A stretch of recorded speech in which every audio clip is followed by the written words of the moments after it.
সন্তান বাহিরে যাওয়ার সময় অবশ্যই অবশ্যই 3টি দোয়া পরে তাকে ফু দিয়ে দিবেন। আমাদের অনেকের সন্তান স্কুল কলেজ বিভিন্ন জায়গায় যায়, অনেক মায়েরা এ সময় কি পরে ফু দিয়ে দিবে সন্তানকে? বাহিরের হাজার বালা মুসিবত, রোড ঘাটে অনেক সময় অ্যাক্সিডেন্ট হয়, এগুলো থেকে নিরাপত্তার জন্য সন্তানকে কি পরে ফু দিবে এটা অনেকেই জানে না। অবশ্যই 3টি পরে সূরা পরে সন্তানকে ফু দিয়ে দিবেন, 3টি দোয়া পরে।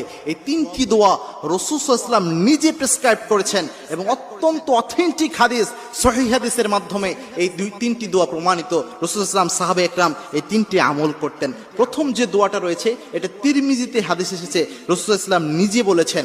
আল্লাহর হাবিব সাল্লাল্লাহু আলাইহি ওয়াসাল্লাম বলছেন, যখন তোমাদের কেউ ঘর থেকে বের হয় তখন যেন ওই ব্যক্তি পড়ে বিসমিল্লাহি তাওয়াক্কালতু আলাল্লাহ ওয়ালা হাওলা ওয়ালা কুওয়াতা ইল্লা বিল্লাহ।